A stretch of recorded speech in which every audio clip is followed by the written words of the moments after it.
Audrey, welcome. I'm so excited to have this conversation with you. Thank you, Tonya. I'm very happy to be with you today and I appreciate the invitation to join you on your podcast. Of course.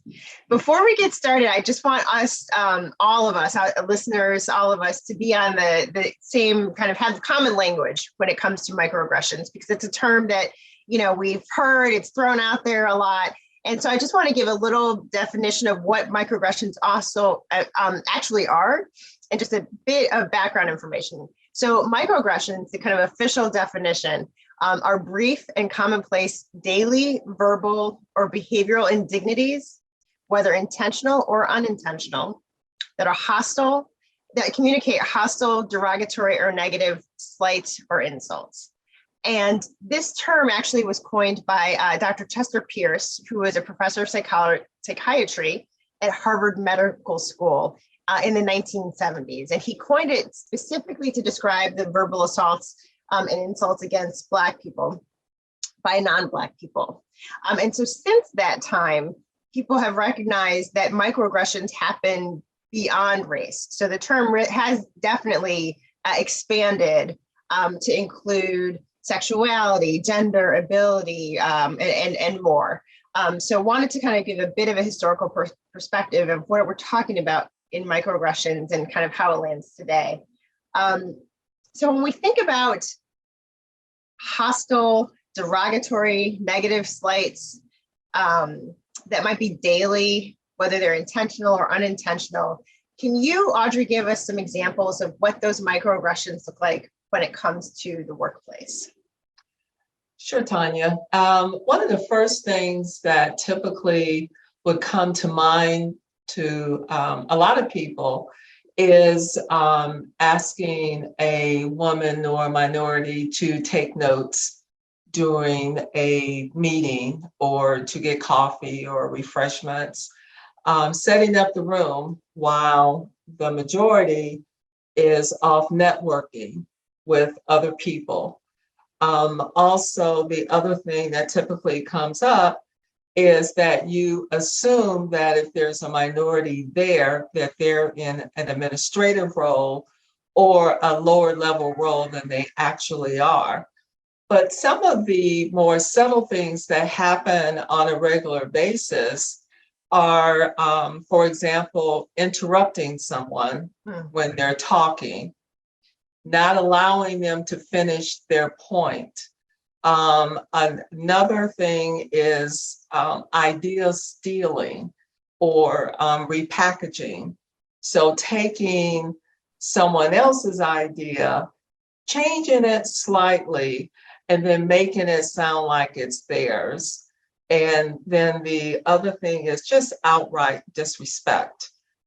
Questioning your authority, making demeaning comments, questioning your abilities, even though you may be at a high level in the organization. And sometimes these things can happen outside. For example, I can give you an example years ago with a gentleman that had called the company that I was working for. And he was trying to sell a service.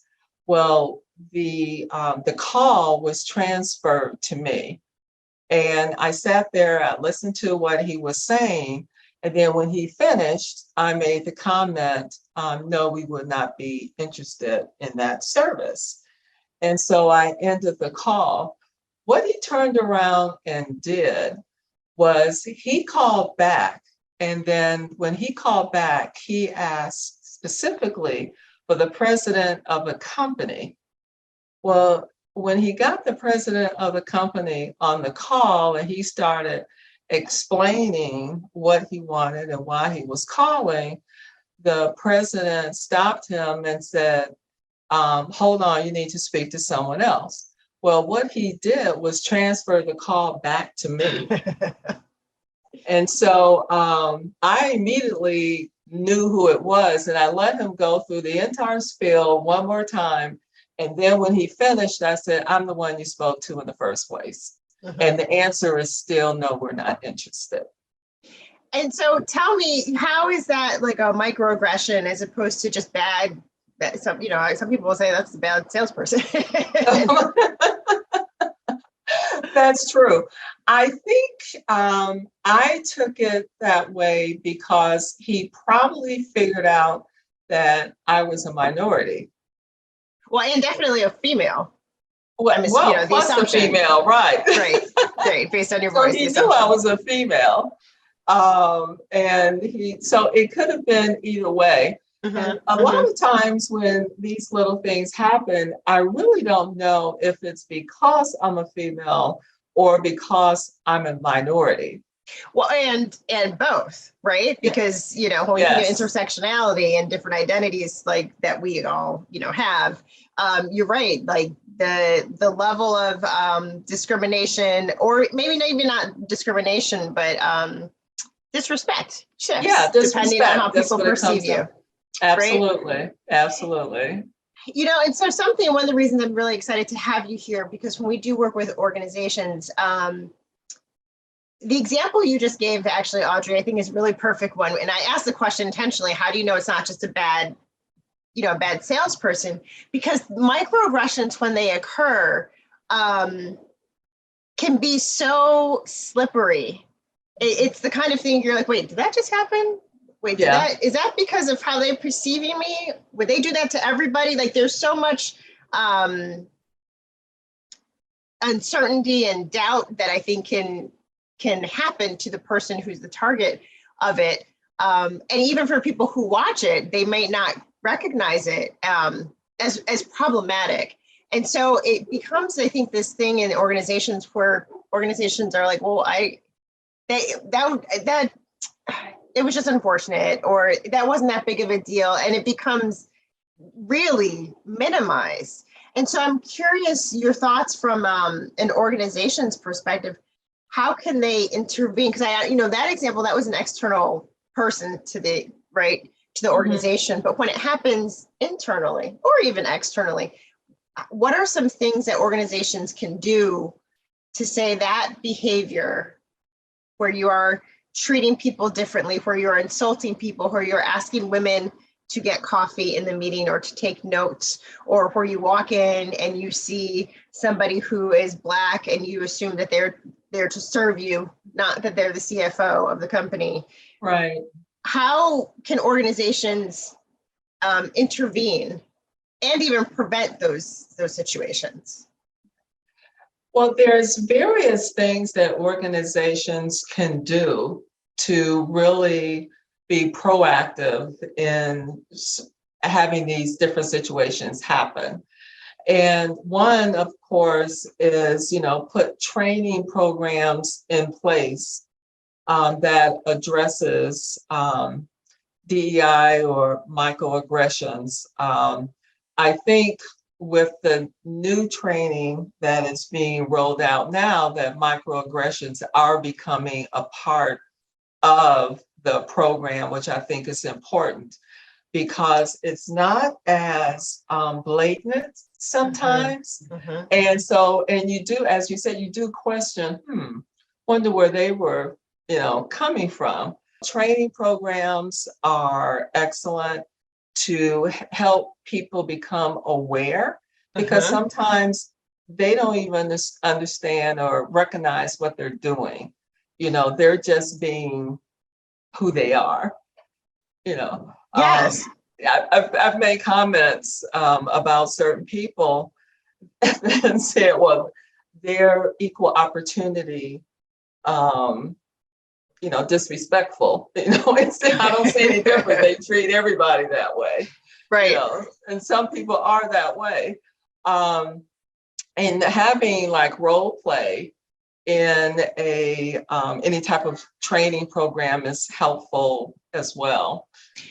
Something else that I strongly encourage for any people-related programs are communication.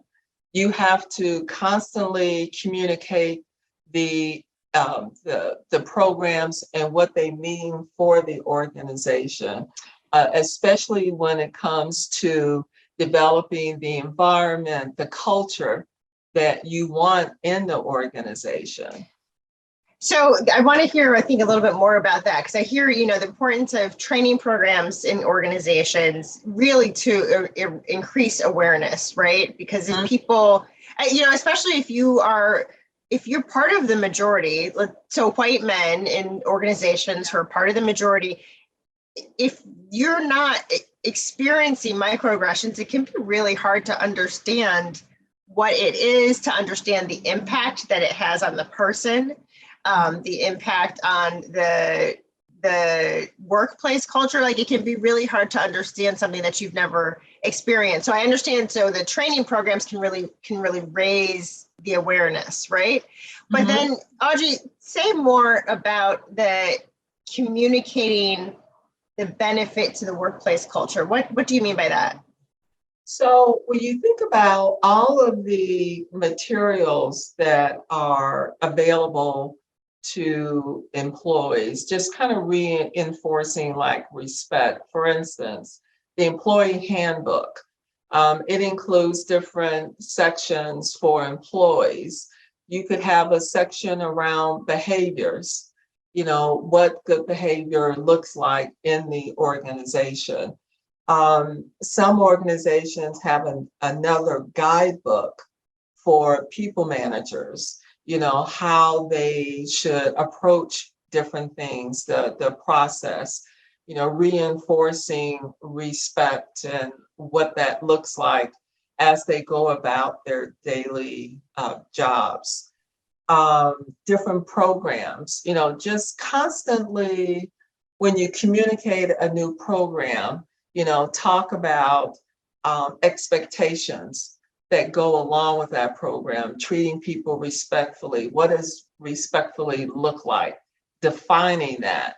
Because sometimes, people use words and you read it and go, huh? Right. So right. give examples of what that looked like. Because so people, to make sure that people kind of understand what you're saying.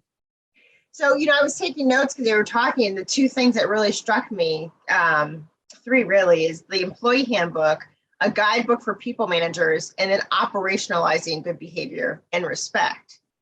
When I think of employee handbooks, and you mentioned good behavior, there's a time when sexual harassment was not a part of it, right? Yeah. And all of a sudden that is very clearly a part of it, because absolutely. it is illegal. It's a compliance issue. And so I'm curious, microaggressions are not illegal. But I'm wondering, I really feel strongly actually that there are lessons to be learned about how we deal with sexual harassment that we can mimic from microaggressions. And so I'm curious, for the employee handbook, from your HR expertise, what could be put in the handbook that would speak to microaggressions that could also hold people accountable for when they commit them? So you could have, there's a section typically in a handbook regarding, what's illegal and that type of thing that you mentioned. You can also have another section with called cultural norms, or the environment that you're trying to build in the company and what's appropriate. So, one of the things that you could put in that section is to always be respectful of an individual at all times, regardless of their sex or ethnicity or, any of those other categories. And what respect looks like, treating everybody treat everybody the same. But I hesitate when I say that, because some people are just naturally rude.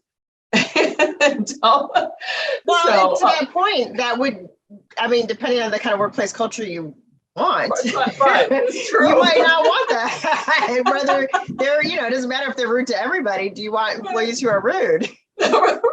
Right, which really goes into the hiring process.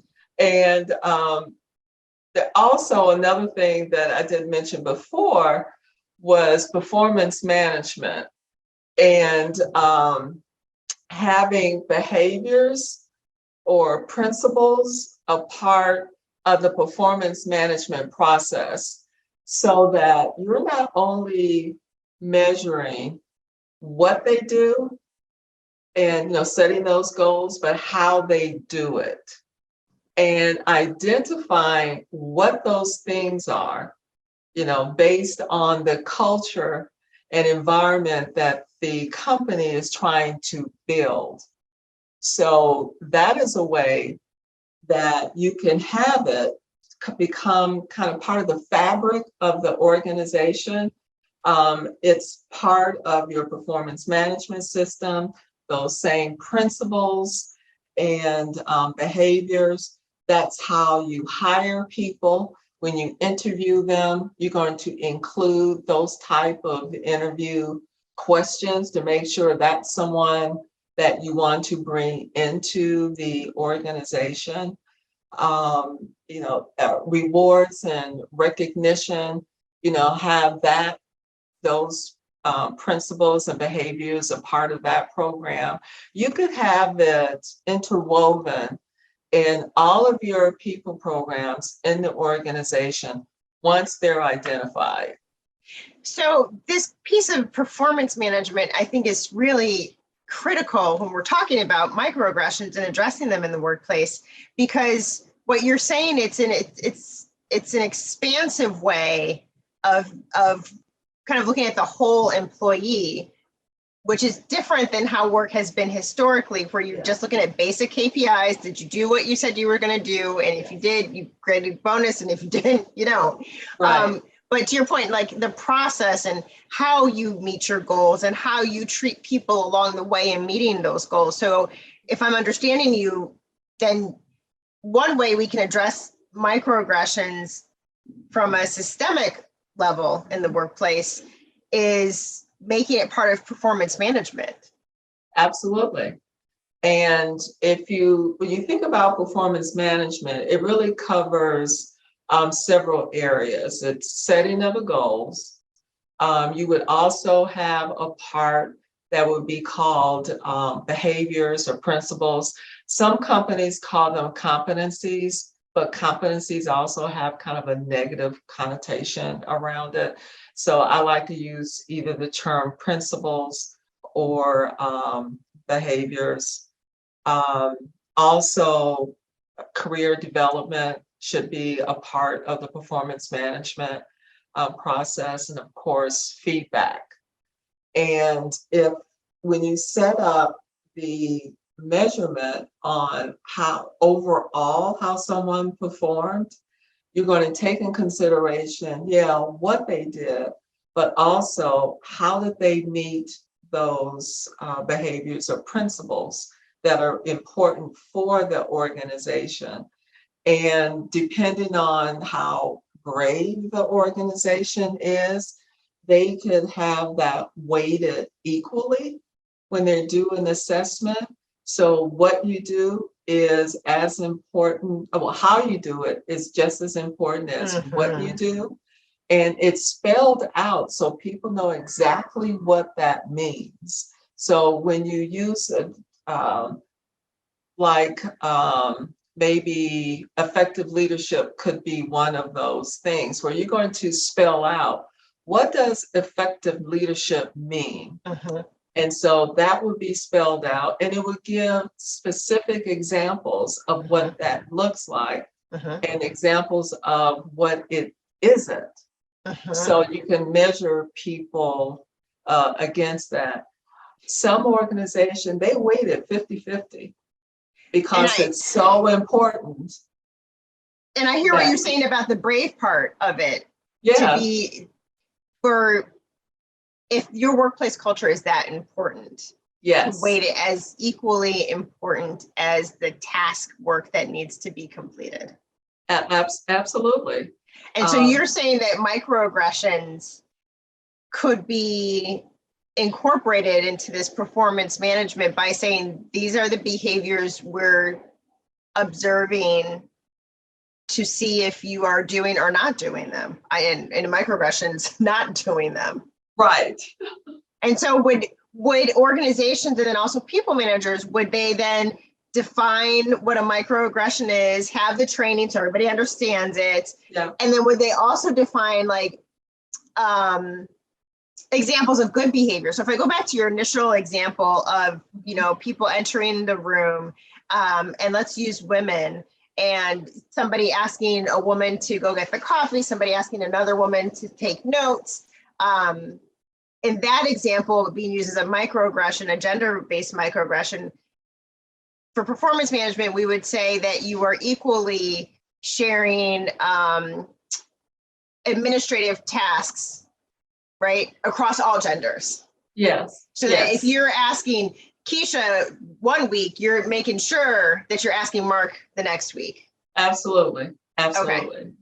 And if you wanted to take that next step also, is to include a 360 as part of that as well. And also when you're doing the performance assessment, get input from different people and then ask for specific examples of how they met those particular behaviors or principles. It's not good enough to say, yeah, they did a good job. No, you have to say, what did they do to prove that they're doing a good job? So that's a lot more intensive. It is. It is. One of the examples I like to give sometime is someone who does an excellent job on the tasks that they're supposed to be performing, but they leave dead bodies. Say more. Yeah. So if they're leaving dead bodies, that's going to impact the organization, because they're those dead bodies that they leave. The good performers will walk out of the door, and then you'll be left with a lot of non-performing employees because they don't want to work around that person. So I just want to make sure I'm understanding, because I've heard, this happens a lot. You have a quote unquote star employee, depending on what you define as a star, but they execute tasks exceptionally, right? But internally, the way they talk to people, the way they treat people, the way they overlook people, the way they take other people's ideas, the way they may demean people, like all of the ways they behave really negatively impacts the team and the work environment. Yes. And so if that star performer keeps advancing and getting promoted and their bad behaviors are overlooked, then what you're saying is the other really good, possibly star performers leave the organization. So then you're left with the not the best talent. Right. And this one star person, but then your workplace culture is a mess. And which then the cycle continues, because then great talent isn't going to want to go there. Absolutely. Right? Absolutely. And so in that, we talked about performance management and 360s, and I think all these really in-depth, thoughtful, time-consuming ways to positively impact workplace culture and develop talent, right? But I want to pull out the time-consuming ways because it's a reality of it. And so I think I just want to hear from your perspective, how does that impact the bottom line? Because if people are listening thinking, I want to have a great workplace culture, I don't want people to have to be subject to microaggressions. That's not what I want. But I'm listening to Tonya and Audrey, and this is a lot of time, and we've got work to do. So I don't know if we're going to be able to do all that. So I think help us understand the impact of the bottom line, good or bad, for giving so much attention to making changes that make a better workplace. Well, yes, it does sound like a lot of work, and I'm not going to pretend that it's not. Most of that work takes place on the front end and developing that program. and putting the right measures in place to support it.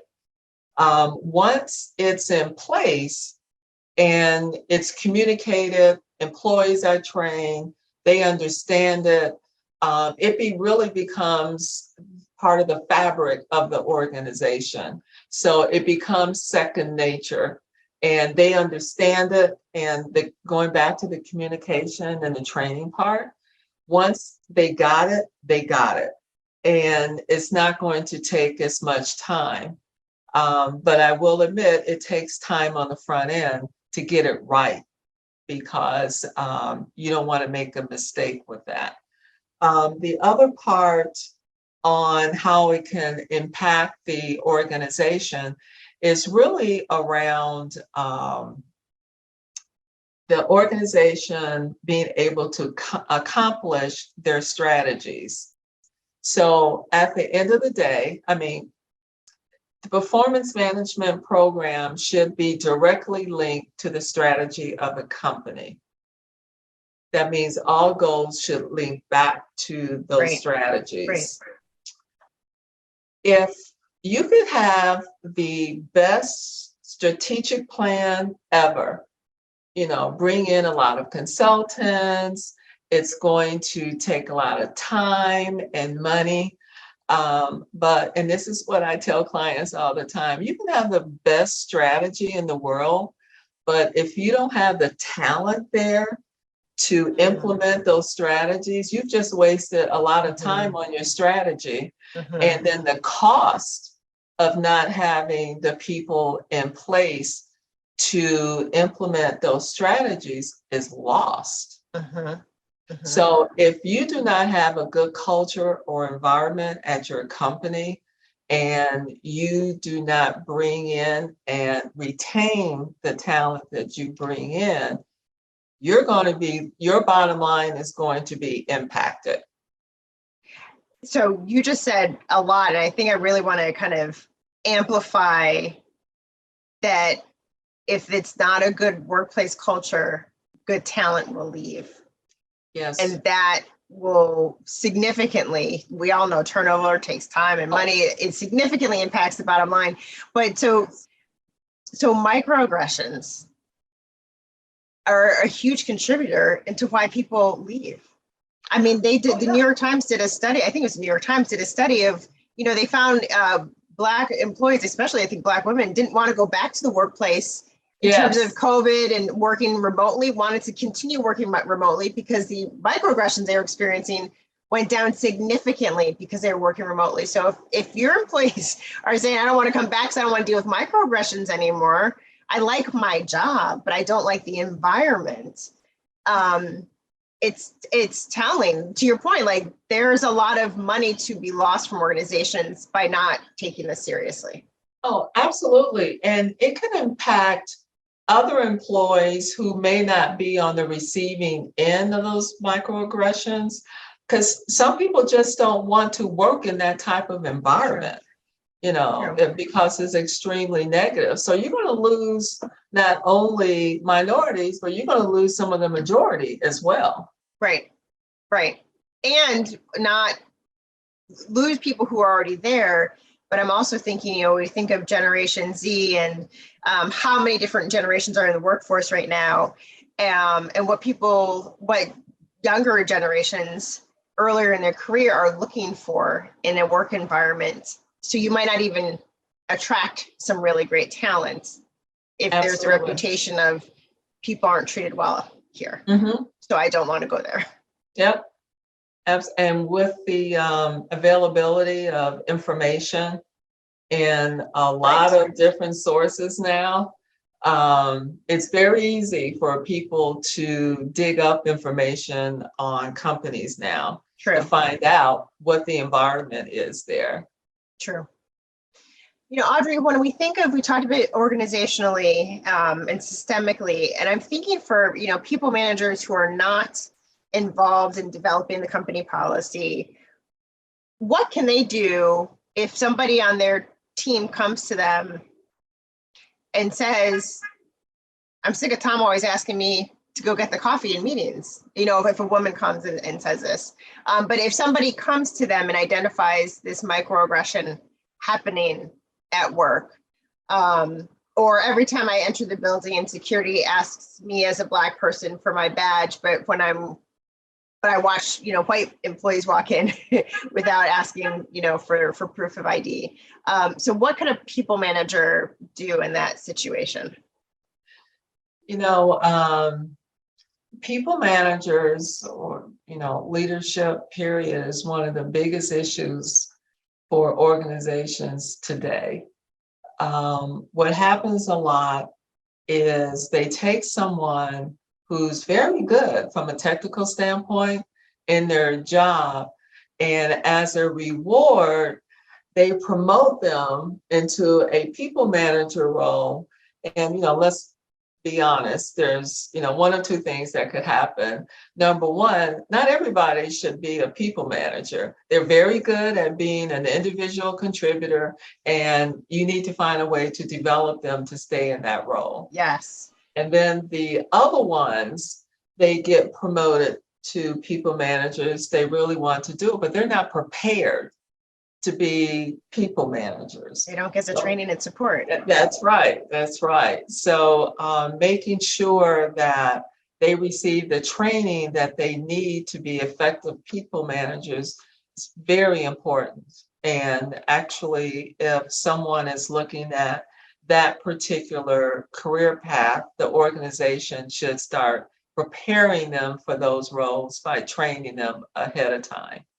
One of the most important roles that a people manager has in an organization is to coach and prepare their team for excellence.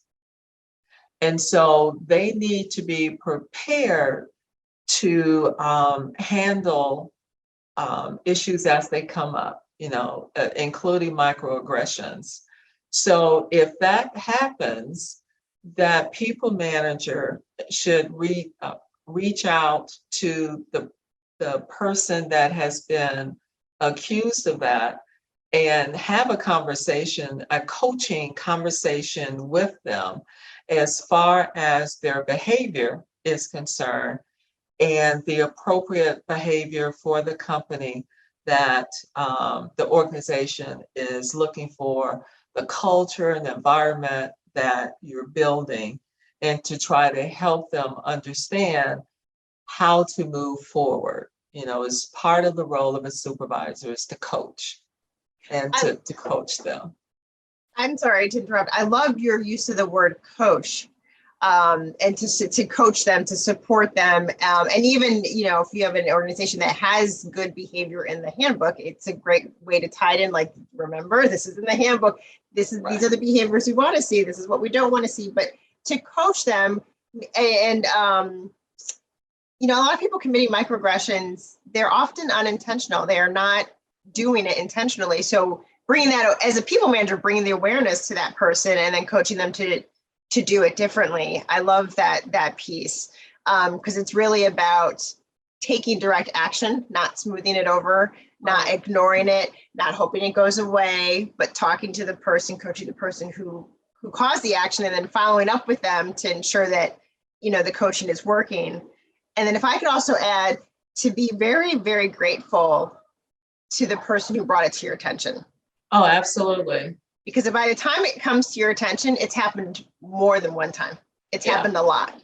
And so to really, I think, be able to praise and thank the person for bringing it to you, recognizing it takes courage on their end to do so. And I would even take it a step further to extend definitely empathy. And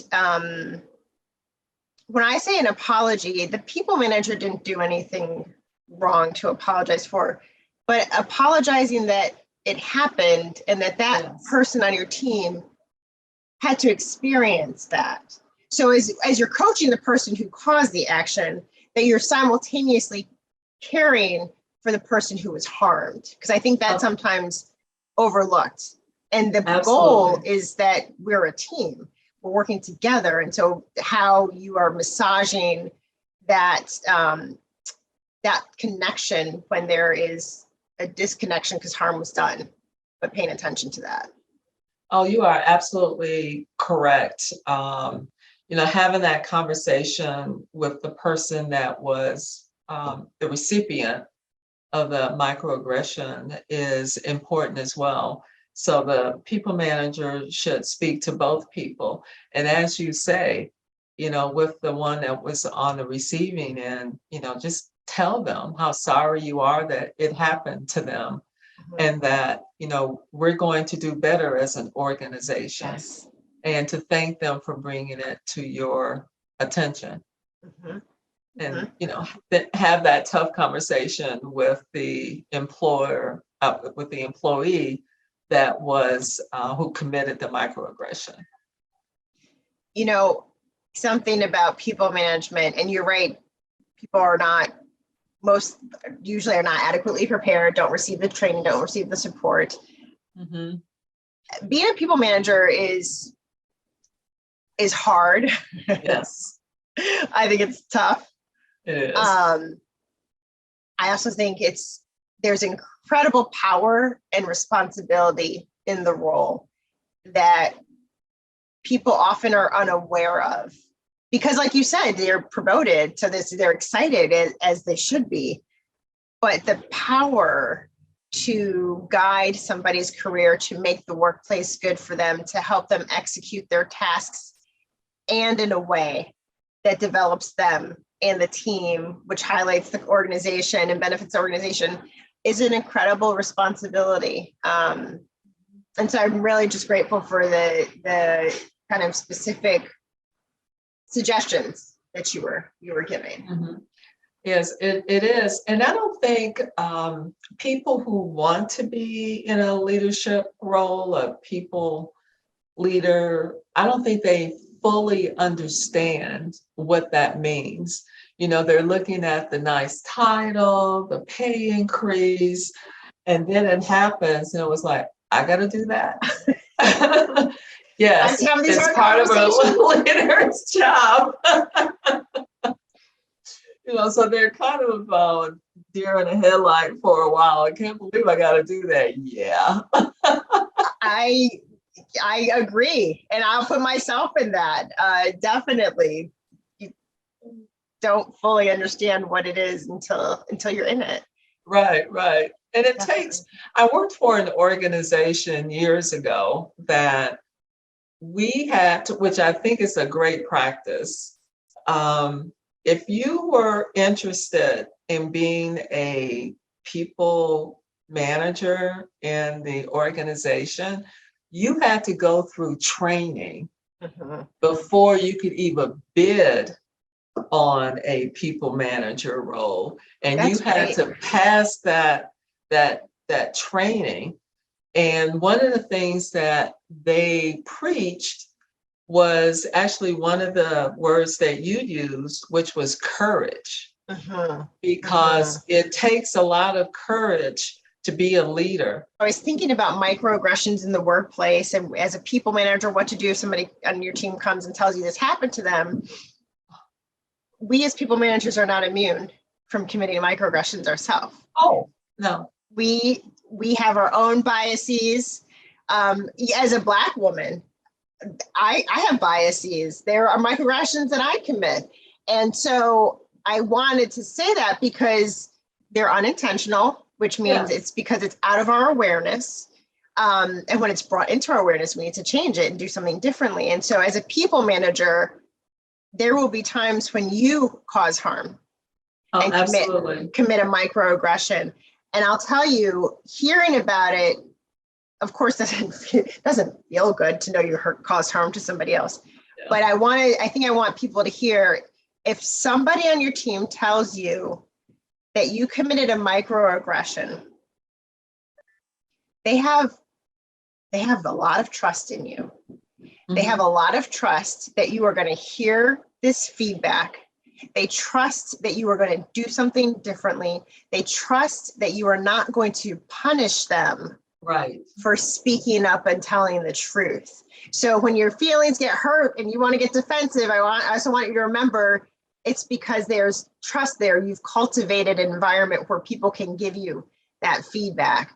And then as the manager, it's just as important to thank them, to apologize that you did that, to say what you're going to do differently so that you don't do it again. So I just wanted to make sure we put that piece in there that, being promoted does not make us immune from human behavior. Absolutely not. And myself, I've been guilty accidentally Of course. of the same thing. And usually it's like later in the day when I thought about like the day and I'm going, oh my God, I can't believe I did that. Yep. And so I immediately, the next day, or if it was early in the day, reached out to the person and said, look, I realized I did, 1, 2, 3, and I want to apologize. I was not having a really good day. And, not to make excuses, but sometimes you react when, something happens and you don't react in the right way. Right. And I always say, just do a full stop apology. I am so sorry I did X, Y, and Z. Absolutely. I'm really sorry. This is what I'm going to do to make sure I don't do it again. And I appreciate you giving the example of, I gave the example of when somebody comes to us as a people manager and tells us harm we've caused. You gave the example of being in management and realizing that you caused harm and not addressing it in the moment, because again, we're human. We often don't process this all at the same time. And to go back after the fact, again, is still so incredibly powerful, to go back the next day and say, I was wrong. I'm sorry. I shouldn't have done it that way. So again, the courage, the humility of being a people manager, in addressing microaggressions and making a good workplace for everybody. Absolutely. Are there any questions or takeaways or kind of last minute thoughts you want to leave with our listeners? Well, what I would leave is really 2 words. And that is be intentional in addressing microaggressions in the organization. Be intentional of respecting and treating everyone with respect at all times. Be intentional on appreciating and respecting the knowledge and experience that everybody brings, because you will end up with better outcomes. As a people manager, you have to be intentional in treating everybody the same, down to making sure that work assignments are equitable, recognition is equitable. I remember I was working with a leader years ago that she was, we were putting a team together. And so when I met with her, she, threw out a lot of names on, people who she thought that would be good on this particular team. And then when she finished, she said, okay, let's go down the list because I want to make sure we have a diverse team. So she intentionally had me go through every name that she had thrown out. And if she recognized any gaps, she's going, oh, we need to do X.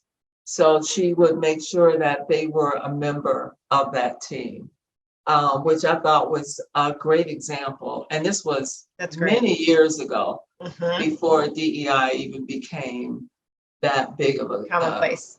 Right.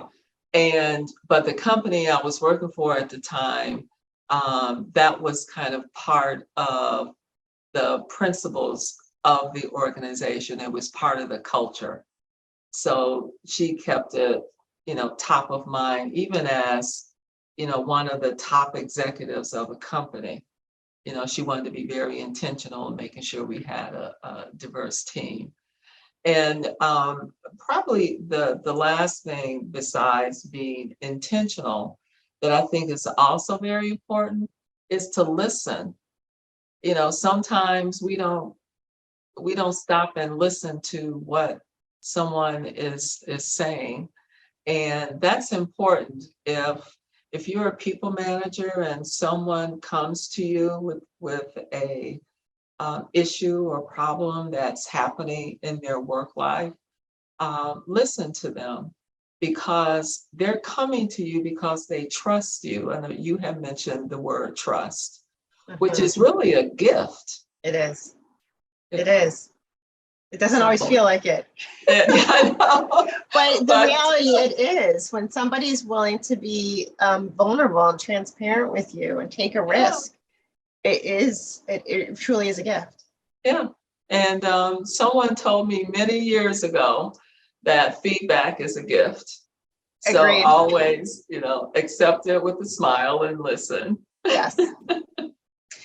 Audrey, thank you so much for your expertise and time and thoughtfulness. I think about ways that organizations and people managers can really address microaggressions to make it better for the employee and better for the entire work environment, right?